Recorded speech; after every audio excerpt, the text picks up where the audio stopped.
you start buying multiple Louis Vuitton bags and then a Louis Vuitton agent shows up on your door demanding the bags that you bought and paid for back. Well, this is the update on the man who had this exact thing happen to him. He was buying legitimate Louis Vuitton bags, even had like authentication paperwork to prove that they were legitimate LV bags, but he was buying them at like estate sales. We're not just talking getting like discounted prices for these high-end designer bags. These weren't even really nice bags. These were really old, worn. A lot of them had defects, tears, holes in them, turning them into wallets. He was a leather maker. He even shared how he would take these designer bags that was destroyed, and instead of throwing them away, he would upcycle the material to make things like wallets. Well, Louis Vuitton found out. They ordered one of his wallets, and then they said he was using fake products. That's right, the purses he was upcycling, they were saying those were not authentic purses. Louis Vuitton then paid an agent to go out to this man's personal property and demand all of their bags and fake bags back.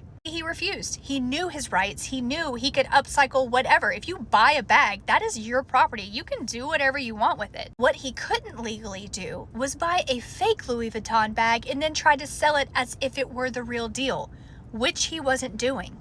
Even though he proved that they were real Louis Vuitton bags, told them that he had every right and knew that he had every right to do whatever he wanted with them once they were his, they still threatened him with legal action and demanded all of these bags and their leather back. And what happened next is probably the most satisfying thing. Louis Vuitton had even hired the head of like their fraud and like knockoff department as an CIA, FBI agent to intimidate people like this leather maker into not doing what he legally can do and has every right to do, which is upcycling, recycling, repurposing, whatever you name it, to items he legally owned. To this day, he is still making the upcycled Louis Vuitton wallets. He is still a leather maker. He still offers these wallets. Thanks to all this, he's now added a piece of wall art from Louis Vuitton themselves. That's right, the paper they sent to bully, threaten, and take the products he rightfully owns from him, he now has framed hanging up on his shop wall. You want to check him out, he is Quarter Leather on YouTube.